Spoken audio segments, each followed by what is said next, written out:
Hello, I'm Lisa Bien, and welcome to Bouncing Back. Relationships are a big part of our lives. When we aren't in one, we often feel we should be. When we are in one, we often wonder, is it the right one? Some relationships were meant to last a lifetime, others are not. But all give us opportunities to learn more about ourselves and find ways to grow. Today's show, we will discuss different kinds of relationships, some that have lasted, others that haven't, but have left those involved better for the experience. Our guests include two young women who want to share their very different perspectives on relationships. Let's get started.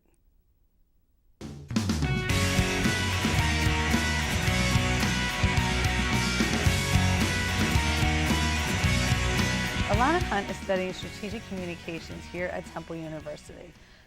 Daughter of two happily married people. However, those happily married parents are no longer married to each other. The experience of seeing both of her parents divorce and bounce back into happier second marriages has taught her to view relationships as something that should not be rushed into, a perspective that she will share with us today. Alana, welcome to the show. Virginia Cacciatore is a therapeutic recreation major here at Temple University. She's also a cheerleader for our Owls football team, Go Owls, and she hopes to earn a master's in applied behavioral analysis after graduation. Virginia left behind her relationship midway through her freshman year. We will hear from her now how she bounced back, though she is not adverse to starting another relationship with the right person, but she has decided to make her relationship with herself her priority. Thank you for joining us today, both of you. How are you? Good, how are you? I'm good. I'm so excited that we actually have the opportunity to talk about relationships and bouncing back from relationships. And Alana, I know that you recently broke up with somebody, so. I have. What was the experience like to bounce back from that relationship? It was, there was definitely times where it was very hard because, you're with the person and you really love them and it's hard to not see them every day and it's like you want to tell them something but they're not in your life anymore. But I don't know, I figured out who I was and I grew from it and my friends were amazing. And if it wasn't for my friends, I definitely would be struggling very, very hard. So, thank you. So you would actually say that part of the relationship almost felt like it was a pattern because you get used to being on campus and having that pattern, almost like having a good friend, if you have, it's any relationship you have. And I understand that you broke up with your boyfriend in freshman year, and how did you bounce back from that? Well, a lot of my relationship was things being brought from high school. It was a high school relationship. It started in high school. Came into college with it and realized once I got here, we were living two different lives. I mean, his campus is only 45 minutes from here, but it was still, I was focused on other things, like trying to find myself.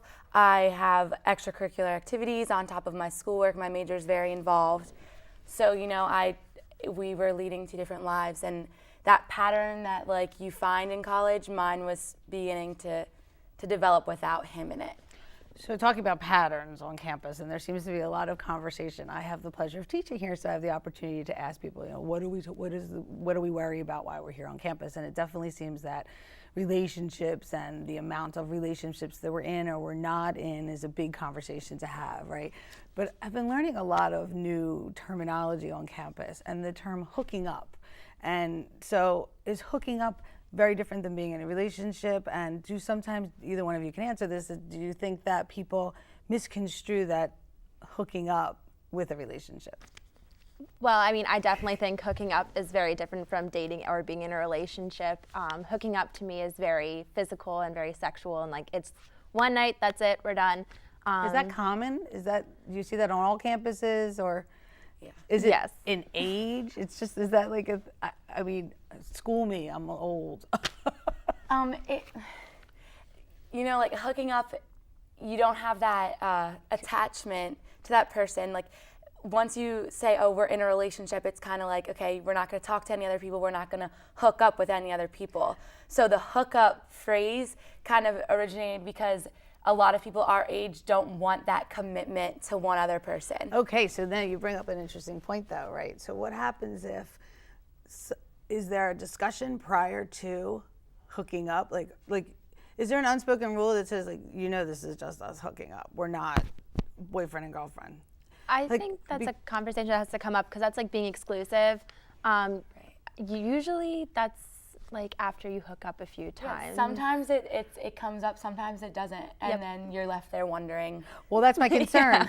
What's gonna happen? Where are we going with this? Well, that's my concern. So what happens if somebody hooks up with somebody and there starts to be feelings involved, right? And then all of a sudden, well, I don't feel that same way. It was really, I can almost picture a girl saying to a guy or a guy saying to a girl, because it works both ways. We're not saying it's just one way. Well, that was just meant to be a hookup. Well, how do you deal with that? I mean, I'm very blunt, so if I don't feel it, I'll just think, it was what it was, but I wasn't, I'm just not feeling it. Like, I'm very honest, and I'll tell the person if I'm not feeling dating-wise or whatever, trying to be in a relationship, I'll just be very honest. Some people, I don't know, that's just not me personally, but some people just wait and want the other person to say whether or not it's exclusive or if it is or isn't. So there's a lot of time, and this is a fascinating subject to me on campus, because I definitely think it's you're here for 4 years, maybe some people are here for 5 years, and you're navigating a lot about yourself. You're trying to learn about who you are, and in turn, you're trying to become you, the best version of you, right? So what are some things that you did, both of you? Like for you, you recently broke up with your boyfriend. How did you change that pattern? What did you do to say to yourself, I'm going to knock this out and I'm going to be the best version of Alana? It actually took a while because it was over the summer. We broke up right before summer started, and we talked over the summer, and it was really hard because it wasn't like a clean break. We kept like talking, and that made it really, like, that struggled because I didn't know whether or not I wanted to be with him or if I wanted it to be over. So that was definitely, it was difficult to figure out, but the gym really helped me, actually. I just found something that I was passionate about, and running just really, it gave me something to focus. It gave me just something to look forward to every day and something to work on. So that's what really helped me get through my breakup. You just have to find something that you can just put your whole self in. And well, do you think it also helped you bounce back a little bit because you saw your parents go through a divorce and they have both bounced back? Apparently it did. They're both remarried. It did. I will eventually find the right guy for me. My parents, they both thought they did, and they eventually did find the right person for them, and I definitely think that'll happen. It's not a priority for either one of you right now, or it is a priority. I feel like you're open to it a little bit more than Alana. I think Alana, I still feel like Alana's like, okay, just give me a break. I just want to finish school. I don't really want to get involved with anybody. Maybe, cuddling season is here. So I hear cuddling. It's cuffing season. Yeah. I'm sorry. I think it should be called cuddling season. And so for anybody who doesn't know what cuffing season is, it is. You want to explain it to us? Cuffing, in my opinion, cuffing season is it's the time of year, it's getting cold out, or it's cold out. People are looking for that other person to cuddle with, spend time with. There doesn't necessarily have to be like a commitment in whatever you're doing, but it's just someone to spend time with. Is that important? It sounds like we have these terms, right? We have relationships, we have dating, we have cuffing, not cuddling. I call it a cuddling season. I think cuddling is a better name, so maybe after the show we can revisit calling it. We can try. I think it sounds better than cuffing, but is it something that you find so top of mind for a lot of your friends, both male or female? Like, what is it really that it's the warm season and people are like, oh, I need someone to cuddle with and have hot chocolate? Is that a priority for people?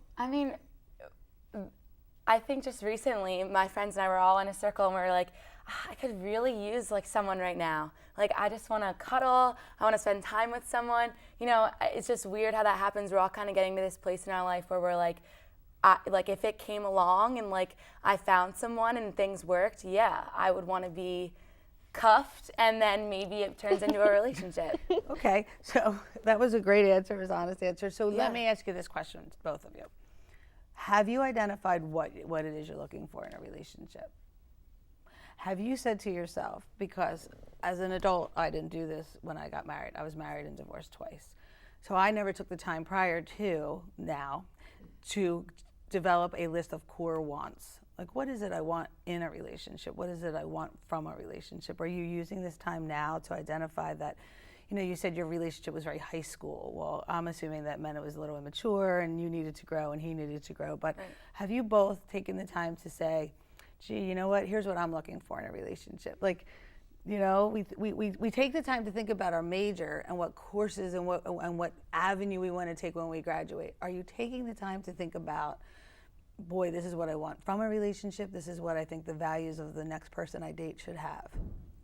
I mean, I've had 3.5 years by myself since my last relationship, and that's really what I've been focusing on, trying to find myself, trying to find out what I can bring to a relationship. And I love that point, what you said. You're Right. focusing on both, what you Right. can bring to a relationship and what that person can bring. I don't think that I could be successful in a relationship without really knowing who I am and what I'm going to bring.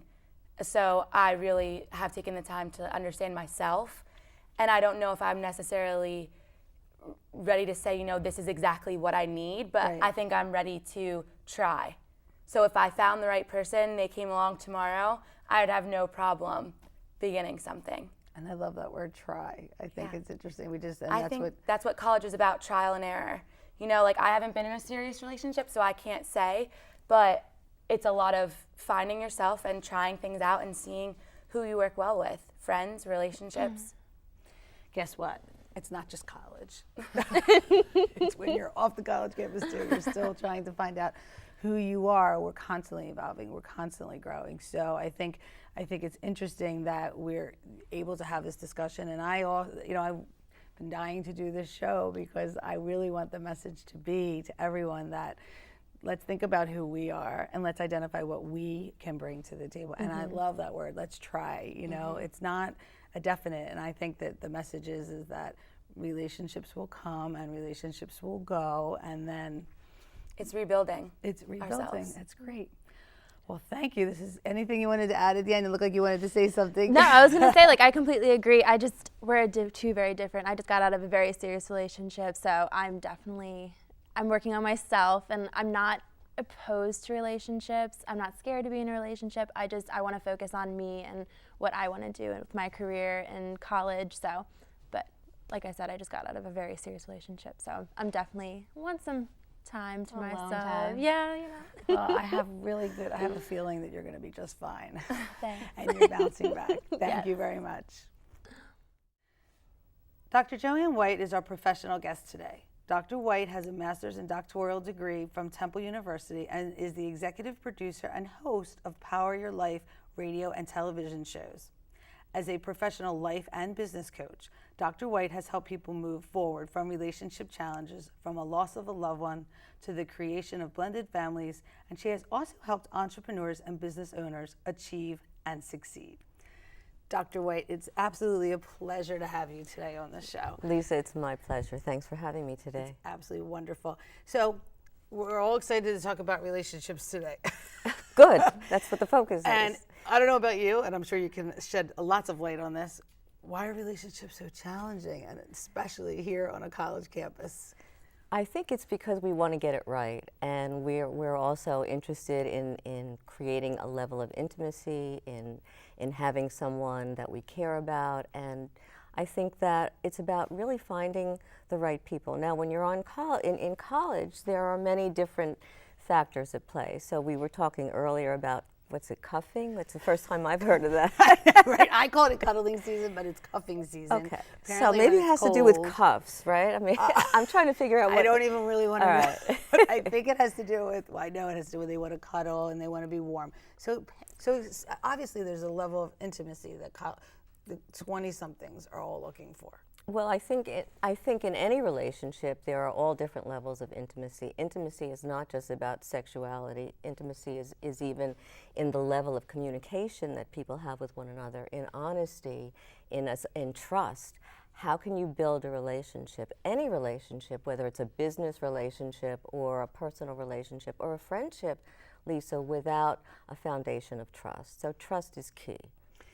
Now, what's interesting, though, which I find fascinating, I guess, I'm showing my age, so I apologize, but this whole notion of hooking up, right? So you're talking about this level of intimacy. That's just physical. I have news for you, though. People are hooking up even beyond college. So that's something that, and I don't know when that started, but it's something that's been taking place. People that don't want to necessarily be in a committed relationship, they're too busy, maybe they're out of college. Or is it, you think sometimes maybe there's a level of fear of intimacy? It could be emotional It could be fear of intimacy.